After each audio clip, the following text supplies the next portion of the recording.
You're listening to Leadership Powered by Common Sense with your host, Doug Thorpe. Here's Doug.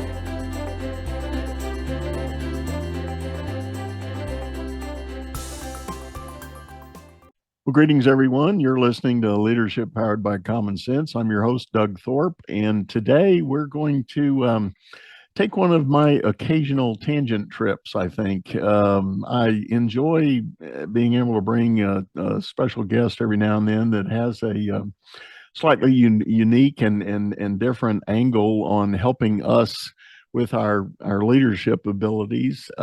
Today, my guest, her name is Susan Drumm. And Susan, welcome to the show.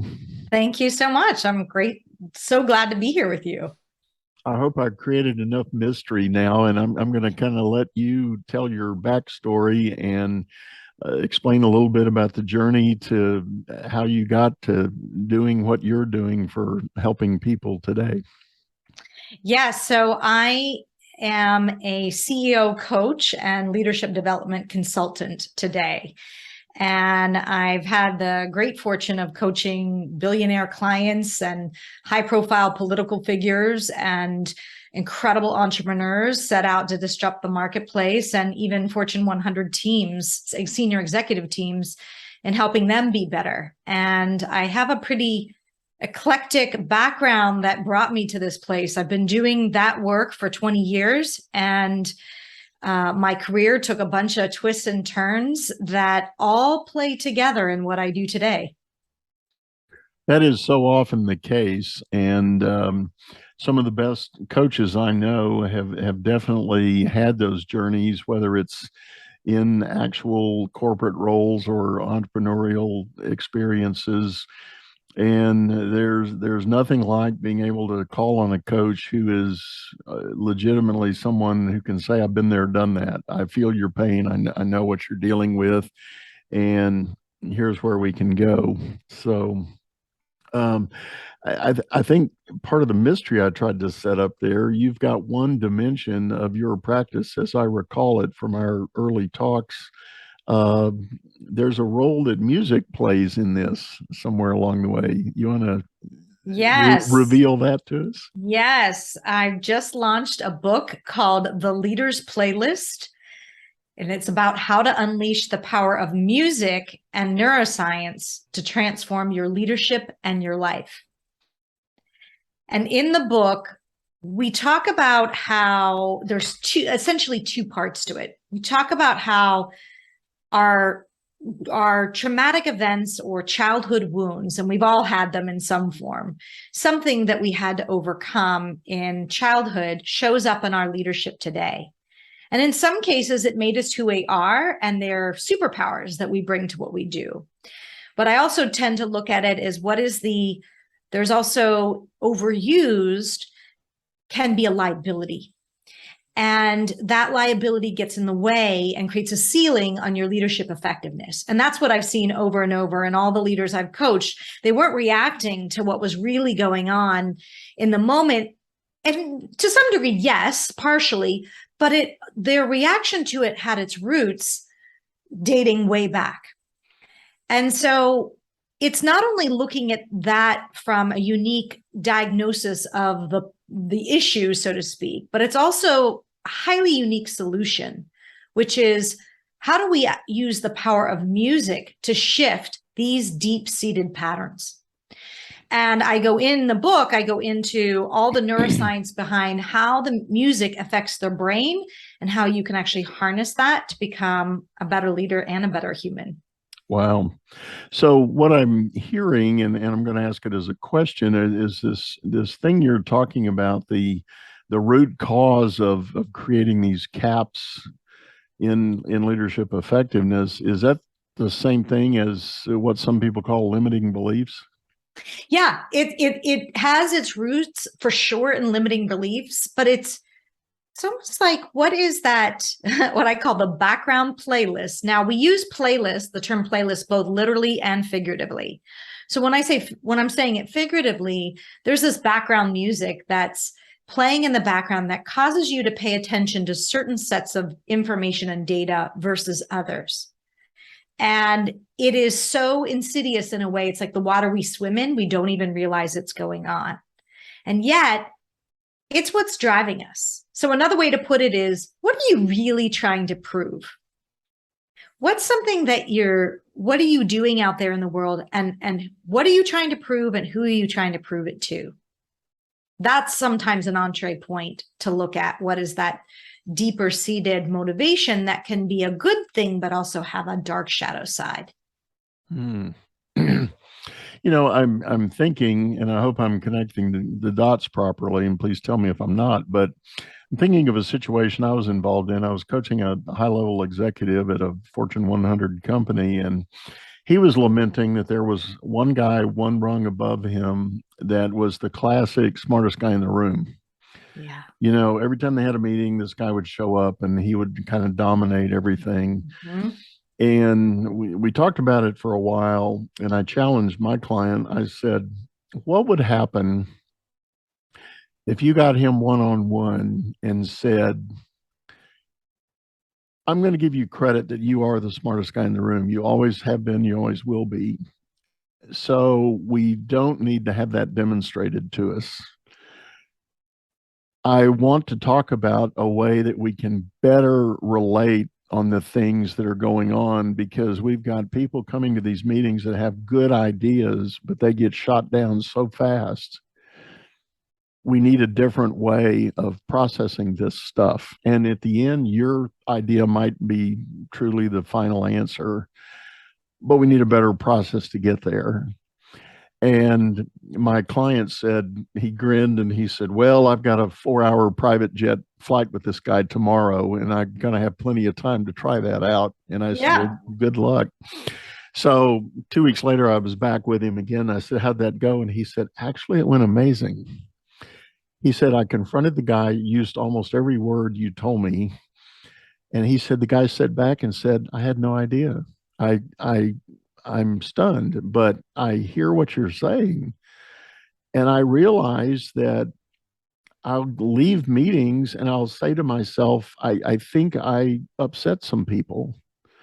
He said, but I never really know what to do about it or how to go about it. And he said, I love what you said. I definitely am willing. This is a team sport, what we do here. I want to be helpful, not hurtful. And it changed the whole dynamic. So it might be a reach on my point of connecting the dots. So to your statement of what are you trying to prove? So for him to need to be the smartest guy in the room, what is he trying to prove? And why does he need that? That would be that's the deeper level question, because ultimately, does he feel not good enough? And so he needs to prove that he is, because you don't need to prove that you are if you already intrinsically believe that. But if there's some very deep subconscious level thing that says, I'm not good enough, or it could be, I might not be included, or I'm not taken seriously. So then I have to compensate for that. And what we're saying is, no, you don't. Like, we can see all of that on display. And I would bet you that it has its roots based on something that happened to him in his early formative years, and some message that he picked up that he's been trying to overcome ever since, but doesn't even have an awareness of how it's impacting how he's leading. Yeah. I mean, it could be something as simple as never got picked on the playground to be on the right team, and all that. Yes, and now's my chance to show, like, there's a reason I'm here, right? Right. So that's beliefs around being worthy. Am I worthy? Right? And how is that showing up? But we don't often go to this level of depth or realize how some of these things that happen to us in our formative years actually show up. But that is the place. And that's the deep shifting. So understanding what the pattern is, and then using music essentially as a brain hack to interrupt that pattern. That's what we're really trying. Well, before we get to the specific music part, let me just ask, how do you typically introduce this thinking process to a relatively new client? who's expressing, Yeah. maybe they've been given some feedback, they got a 360 or something else, or the board's told them, you need to work in these areas. How do you typically unfold that and unpack it for them? Well, first I look at what was surprising in the feedback that they got. What surprised them? What did they not know that they didn't know? And then I tie to what they want. What's an area of your life that you feel like you're bumping your head up against the ceiling? And based on that, what are the emotions you feel as a result of that? Is it frustration? Is it, agitation? What are those emotions? And what are you saying to yourself that's generating those emotions? That's where I start to unpack what is that internal dialogue, that voice inside the head that's coloring how you see the world. Yeah. And when do you introduce the notion of the music being the key for that lock? Well, once we kind of get clear on what is that old playlist, and some examples were, I can speak for myself. I had an old playlist of I Am Treated Unfairly. Now, if you knew me, would you know that was necessarily going on in the background? No, but I had experiences in my life that seemed, once I was writing about my life and journaling about it, there were some pretty common themes over and over every time I had low points. Where did I go? I was just treated unfairly. And so it's essentially our thoughts we are vibrational beings. Like we actually vibrate at 7.5 hertz. The earth has a vibration of 7.32 hertz. And we generate the way we feel gets projected out. I mean, your dog knows this. Your dog can feel what you're feeling. If you're unhappy or happy or whatever it is, they can sense the incredible. They're picking up on that energy. And so we then link it to music by saying, well, what's a good representative? We talk about this old playlist. Like, let's build out that old playlist so you're really aware of it. And the thing why we're using music, I don't know if you know anything about how music is been used with Alzheimer's patients. And this is what started to get me really interested. So Alzheimer's patients that were unresponsive, they put meaning they're non-communicative, they're kind of slumped down, and they put their favorite music on or music from their era and they come alive. It's as if the old person is back. They're having a conversation, they're laughing, their eyes are sparkling again. And there's a measurable increase in happiness and eye contact. Why? What happened there? There's something about how music, and it's using all regions of the brain to do this, that helps re-establish neural pathways. And so think of it as like a fertilizer that you put on the ground. And if you're trying to form a new habit, if you start to tie that with music, that will deepen and grow more quickly with that in place. And so we look at both old playlists and then we look to change to new playlists as well. What's the new belief that you want to have? And how can we use music to anchor that? And then how do we leverage that in your life? I'm chuckling in my mind here.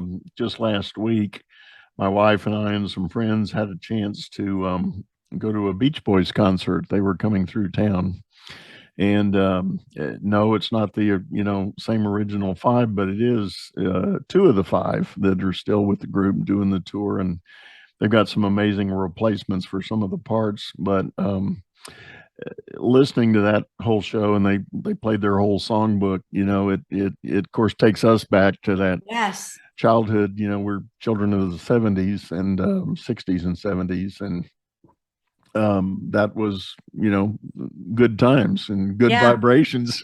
Yeah. Think about when you hear a song like that, your memory recall goes back, the one that was really meaningful for you, right back to that time and place.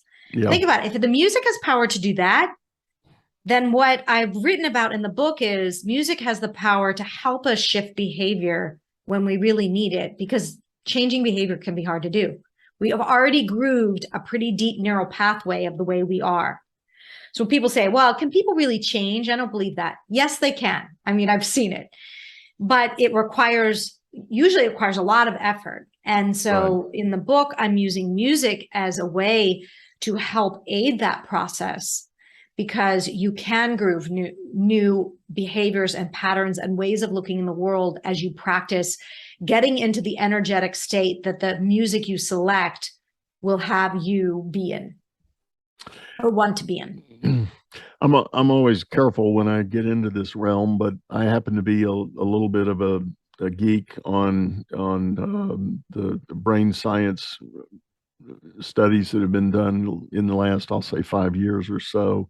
There's some amazing things that I've read, and I use it in my own coaching practice, albeit I'm not licensed in any of this, and I don't know what that means in the big picture, but it's the point that I grab onto that clients seem to get intrigued by is the studies tell us that when we set out to create a new habit or change a behavior, the difficulty in it is the fact that the synapses in our brains aren't wired together. The two that may need to connect to make that happen aren't wired together. So there's a tremendous amount of energy that has to be exerted to make that happen. You can consciously think through it and make yourself, well, like anybody that's ever tried to change a golf swing or a tennis swing or anything like that, you know how hard it is to get your brain to make your body move that way. It's ultimately about that wiring, and what the study says in a nutshell is the synapses that fire together wire together. That's right. So you have to keep repeating it. You have to keep firing that event so that eventually it does wire together. And when it hardwires, guess what? The behavior becomes more natural. Yes. The analogy I love to use with this is, imagine that you already have built an 8-lane highway, because that's the stuff you practice. Some of your 8-lane highway is a highway to hell, essentially. Okay, I agree. And so if you want to interrupt that pattern, it's first going to be hard, because you're imagine taking your car and taking it off road and just driving through the woods, right? It's bumpy, there's trees, but the more you take that road, the more it becomes a backcountry road, and then a 2-lane highway, and then a 4-lane highway, and then an 8-lane highway. And the thing is, that old 8-lane highway to hell will still always be there, because you've grooved that sucker in there, But the more you can practice the other neural pathway, the more you have a choice point to be able to catch yourself going down one path and switch to the new one. That. Yeah, I like that. That makes a lot of sense. And coming from the Houston area, where we have a land of 32 lanes on a highway, I've known some executives that have that grooved in. Yeah. I do love that, the Highway to Hell song, because it's like, yep.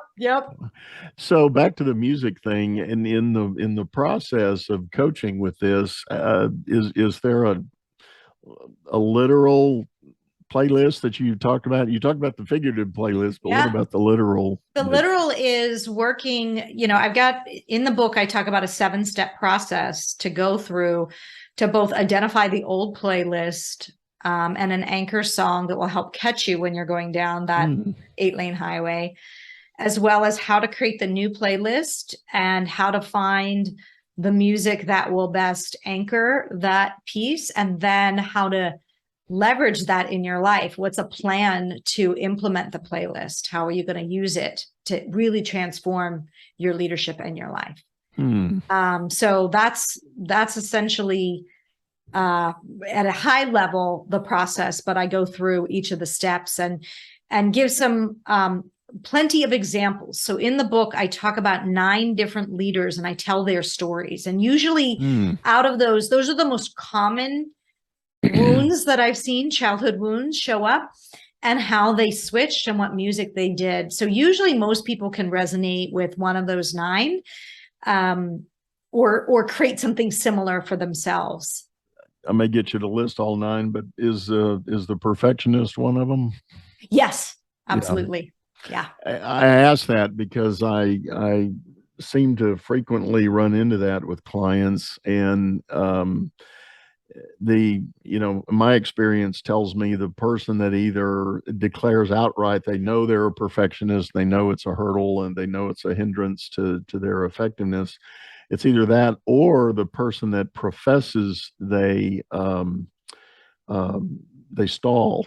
And the stalling or putting off or procrastinating is almost directly tied to that perfectionistic tendency.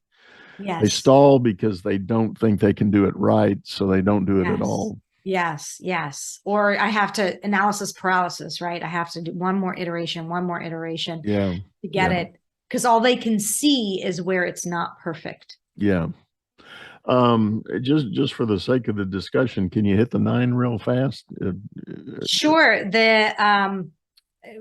I'll try to remember all of them, honestly. It's I'm trapped, I'm treated unfairly, I'm not safe, I have to be perfect, I'm not good enough, I'm an imposter.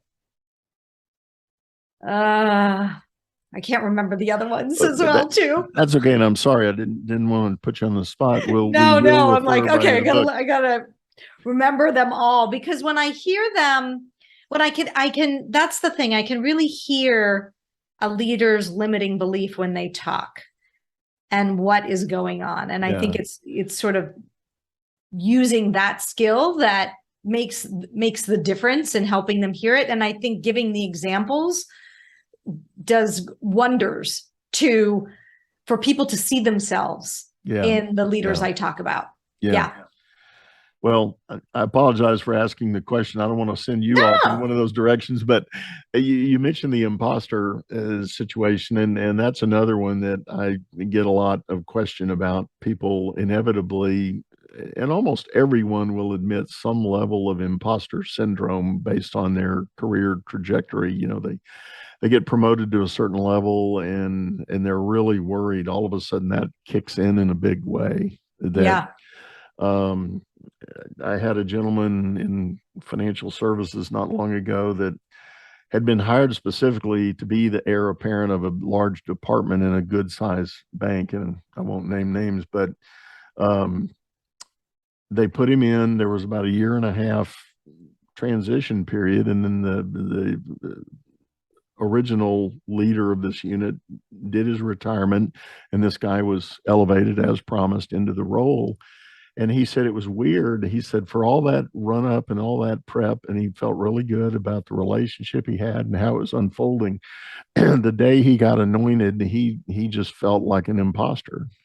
Yeah. And he had already done 1.5 years worth of work as a shadow to this guy. He knew the business. He knew everything he needed to know about taking this on. But when it finally became his, it just automatically kicked in. Yeah, and it's taking over just when he doesn't need it, right? Just when he doesn't need it. Another one I've heard, I didn't mention that they're coming to me, is I'm all alone. Mm-hmm. I hear that frequently with entrepreneurs. There's a little bit of a belief like I've got all this on my shoulders and I'm all alone. Or I've learned that if I'm an individual contributor, I do great, but how do I actually build the team and start delegating and giving it away? But underneath the current, there's a little bit like, well, no one's as motivated or as good as I am. Or sometimes there's those pieces, but it really stems from, I've got to do this myself because no one else is really going to be there to support me. So that can be happening for a lot of entrepreneurs. Another one was I'll be rejected, that I heard. And so it's like, I'm going to reject you before you reject me. It's sort of the one that's always looking for ways to be standoffish, right? And so there's actually a fear of being rejection. So if I never let myself get brought in, then you can never reject me. But underneath it, I have to have this belief that I could be rejected. Otherwise, I'm not going to open myself up to that vulnerability. Well, I can see how several of those you named, I can immediately kind of see the childhood connection, like that last one, like that some form of abandonment that happened. Maybe your parents got divorced, or you got shipped away somewhere, and or you moved a lot, so you always had to make new friends, and Yeah. now you just don't want to do that anymore. So, I'm going to reject you before you reject me. Yeah. So Yeah. I can see where a lot of that comes from. Let me ask you this, and this may be again a little too brutal, and I don't want to have it that way. What do you say for the executive that starts to hear the early description of all this and pushes back and says, "Oh, I'm not going to blame this on my parents, or I'm not going to blame it on my childhood. We got to do something different." Right. So, well, you could keep doing what you're doing, but you don't have to look, I'm saying it has roots there. You can just look at what's happening currently and what's the underlying belief system that you have? What's the assumption you're making about it? Yeah. I mean, just look at today then. Because I don't want to necessarily, and I would say now with all clients, do we go back to your childhood, right? I actually don't do that with a lot of clients. What I'm suggesting is it does if you're willing to go there, but if you're not, that's okay. We just take what's currently happening in the moment and try to get you on a different path for what you want to be going on in the future. So frankly, it doesn't really matter to me when it happened. The point is it's there. I've not been beyond occasionally asking a client, "Okay, fine. How's that working out for you?" Yeah. Yeah. It's like, okay, yes, but you keep doing what you're doing, you keep getting what you're getting. So right. What is it that you want to shift? And let's look at the way you're thinking about it, because that's the only power you have. The only power you have is how you shift your perspective on what you're looking at. Right. So how are you going to shift your perspective? Right. I'll tell you what, Susan, it's time to take a short break here in the show, pay a few bills with a commercial message here. But when we come back, I want to get a little further into the process here and maybe some of the stories on the outcomes that you've gotten from it. So we'll be right back. Business is all about solving complex problems as fast as you can create them. Become the best problem solver by leading others to greatness too. And the first step is going to DougThorpe.com.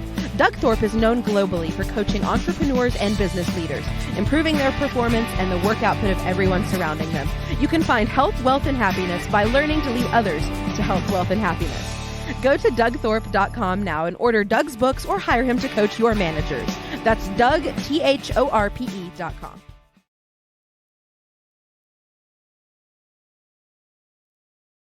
Well, everyone, we're back. This is Leadership Powered by Common Sense. I'm Doug Thorpe, and today I'm visiting with Susan Drumm. We're talking about an interesting aspect of executive coaching and leadership development, where Susan has been sharing with us the idea of actually tying some music-based considerations into understanding our behavior patterns and challenges with creating new behaviors, because that's ultimately what leadership development is about, is replacing old, less effective, I won't say ineffective, but less effective behaviors with new ones that do work better. Susan, as we were talking in the green room on the break, I do agree. I think it's going to be helpful. Can you explain a little more about your background and how these two things kind of came together for you? Yes, as I mentioned earlier, I have a pretty eclectic background and a lot of twists and turns in my career, but everything comes together in what I do now. And little did I know at the time how it would do that. So it's sort of interesting. I grew up in Pittsburgh, and I went to Carnegie Mellon undergrad in business, and then went straight to law school at Harvard, and realized while I was in law school that I did not want to be practicing law. It was not going to be the right career move for me. But what was I going to do now? Because I had racked up significant loan debt. I mean, I had, over $100,000 in loan debt in the mid 90s. And I decided to go into consulting at that point, because they were starting to hire lawyers right into the management consulting. So McKinsey, BCG. I went to work for BCG, Boston Consulting Group, and I did management consulting. But the thing is, what law taught me is this skill base to be able to make distinctions. And the use case for that in law is based on case law, right? How is this case not like this? That's what writing briefs are all about. That said, I use it now in how to make distinctions in mindset. And that's why I say I can hear for that very fine distinction in how someone's thinking. And I believe it was law school that really honed that skill. Then you go on to consulting, where it's really looking at what is the best strategic move that you can make and how do we think about that to further the goals of our business. That's all that you focus on in management consulting. And certainly if I'm going to develop a leadership program, it's going to be based on the strategy that the company ultimately wants to achieve. What do we need to do from our leadership perspective? From there, I went to work for NBC Television under GE's program in Six Sigma. So GE used to own NBC, and I got trained as a black belt in Six Sigma, and then actually had as my title a master black belt in Six Sigma. And what I learned out of that is that you can find ways to measure even the seemingly unmeasurable. Right. And certainly we do that in leadership. How do you measure leadership competencies, right? Right. But the biggest impact in all of these things is after all that, I took a little bit of an interesting hiatus, and I went and applied for drama school and got a master's in acting at the London Academy of Music and Dramatic Arts. Oh, wow. Okay. So that is the piece that actually provides one of the biggest impacts in doing leadership development, because as an actor, you really have to learn how to manage that inner critic, that voice inside your head, because if you don't, you're going to be worried about what the person is doing in the front row. Front row. Yeah. What are they thinking? And how that's, or what's, you have to really manage that. And you become a master of this ability to shift state. How do you shift your state? And I think both of those pieces are really what play into what I do now. So what somebody said to me is like, you wrote the book that only you could write, which was, I'm taking music from my background, I'm taking leadership, I'm taking strategy, and all of those pieces come together in the book. And I did not know at the time when I made these moves that it was going to turn out this way, but it has. That's phenomenal. Fascinating story, and very eclectic for sure. But that, gosh, several things swirling through the mind. If when you do get engaged by a company, is it generally specifically to start a leadership development exercise for an executive or a team or Yes. somebody like that? Either for the team, the CEO, or the C-suite. And then sometimes we want to develop a program for our rising stars or our next level down. High potential. And start to think about what are we doing from a leadership development perspective at each level, and what does the program look like in advancement, and making sure that the topics of conversation are hitting at the right level for competence. It's interesting. And a number of years ago, when I decided to turn my attention to full-time executive coaching, I was speaking with a good friend of mine who I count as not just a friend, but a mentor. He's a very accomplished CEO. He was a private equity guy, one of the hired gun type CEOs that would go around to these, high dollar projects, VC or PE would buy into, and he would be the CEO. They would parachute in to clean everything up and do the turnaround.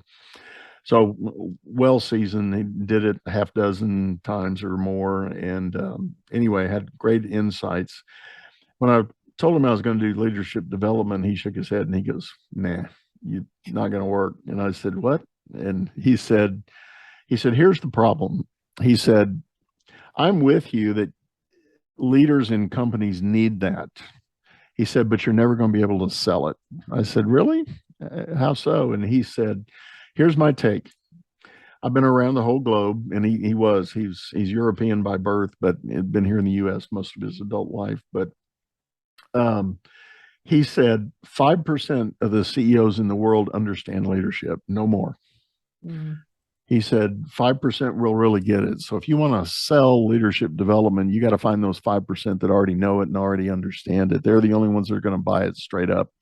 Everybody else is going to be struggling with something going on in their business, but they don't know what it is. You're going to have to figure out how to tell them what it is. And you knowing it, ultimately, it's a fail in leadership. But you can't sell it that way. You got to sell them something else. And so we've had a spirited debate ever since about that. And but I thought it was quite an interesting opinion from a guy who himself is an incredibly accomplished leader in the business world. It's an interesting perspective. I think that was years ago more the belief. You know, you think about, since I've been in this now for 2 decades, early on when I said I did leadership development, people looked at me like, what is that? What are you talking about? Yeah. And now, I mean, now you look at companies know that if we want to hire and retain the best talent, we have to look at this. All the top tier consulting firms are now in leadership development. They all have arms in this. The executive search firms also have, and I know because they've tried to recruit me to come and do that. Whereas back in the day, there wasn't this focus. So they all know that is actually the linchpin, just as you put it. Well, and I agree with you, and I reflect on the fact that also now, if you go around to all of the top tier universities who have business programs, somewhere in the curriculum, out of your 120 or 130 hours required for graduation, you're going to have some leadership courses. And when I was a business undergrad, we didn't have that. We had management classes, but nobody ever talked about leadership.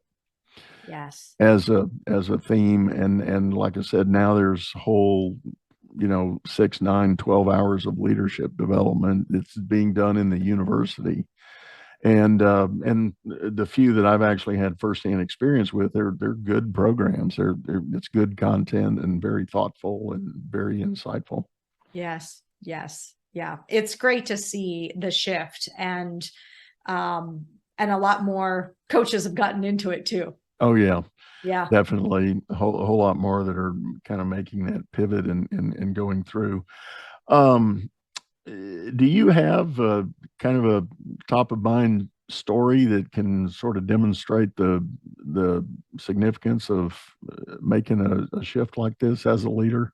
Yes. Yeah. I have so many, and I outlined 9 of them in the book, but I'll tell you one of my favorites. I worked with a chief marketing officer in a company, and she had gotten some 360 feedback that was she was almost in denial of, or sort of arguing with, right? Mm-hmm. And the feedback had to say, she's really great, but she's always trying to go outside her swim lane and insert herself into other areas that don't feel appropriate. And it's as if, she wants to be part of this meeting and that meeting and needs to be copied on these emails. And to her point was, look, I'm head of marketing. I need to know what's going on in order to be effective at my job, right? That sounds reasonable. But what we looked at is, well, what's really going on underneath the surface that has her behavior more insistent than, let's say, a different leader's behavior about that issue. And as we did some of the work, we looked at where she got frustrated, where her triggers were. That's a great question I use. I like, what do you get triggered by? We looked at some of those triggers, and a lot of it had to do with being left out. And so what we understood is that her old playlist was, I am left out. Where we looked at other areas in life, where else are you feeling left out? She's feeling left out because she's divorced. And when, the ex-husband takes the kids to the mountain house that used to be there, she feels left out, right? Further back. And we kept going back in sorority, where she wanted to be part of the DG sorority and, got rejected by them, and also 2 others that she was interested in. So she just went a different direction. And even further back, we found her and her sister her sister was sort of the beautiful one and the one that got all the attention when the neighbors would come over. And she felt like the mousy one that no one cared about, the younger sister that didn't get the accolades. And so when she started to see how this is actually a recurring theme, we needed an anchor song so that she could catch herself, because that's her 8-lane highway to hell. She's going to look for and honestly attract situations in which she will feel left out. She doesn't want to create that, but that's her 8-lane highway to hell. So we had this song, Adele's Hello. Do you know that? Yeah. Because the song is just like, hello, can you hear me? You know, it's like her, this woman pleading. Yeah. And when she both would have this impetus to be like, you need to copy me on this, she would start to do it, and she was like, oh, there's Adele again. Right. And so she could interrupt the pattern using music.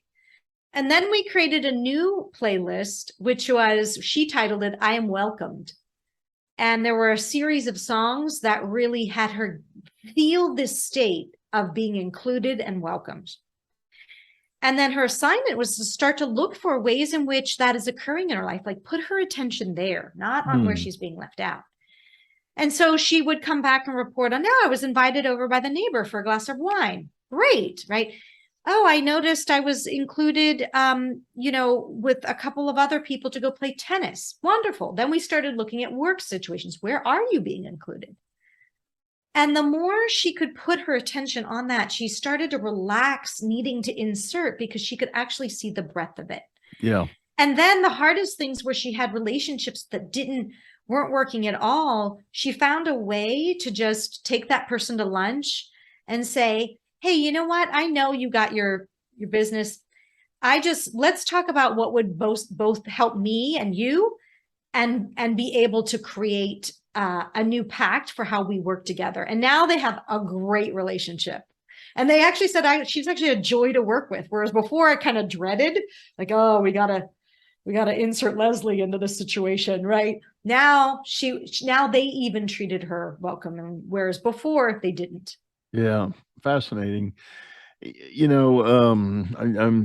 reminded. I had a coaching call this morning. Actually, I've got a client who was expressing some similar angst over a peer level person who is the boss's favorite, in the group, and some friction and dynamic that's being created there. And she basically just looked at me and she said, what do you think's wrong with me? And I said, whoa.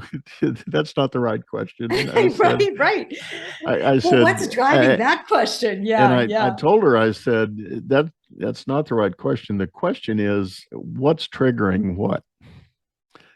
And these experiences with this other person, I said, well, we started down the track. She was asking me questions like, will this ever change? And what's going to happen? And I said, well, to be honest, I'm going to tell you, you need to strap on for the fact it won't change. That person's behavior is not going to change.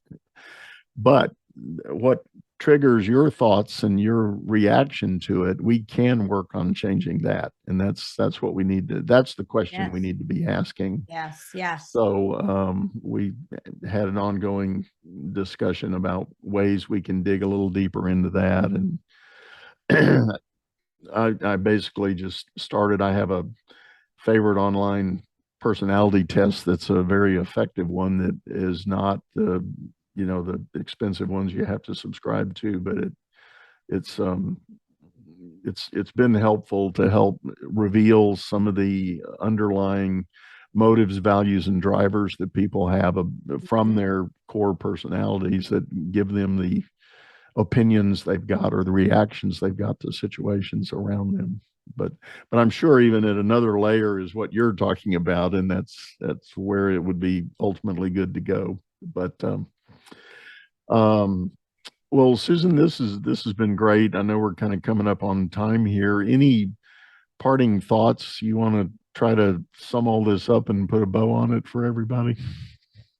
Oh, I think you've hit on a lot of the key points, which is change is possible. The only power you have is to change yourself.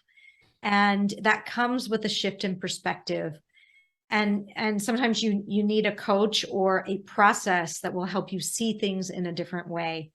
And that's where all growth happens. So there's this great phrase from Einstein that I love to quote, is that the level, our current problems cannot be solved at the level of consciousness that created them.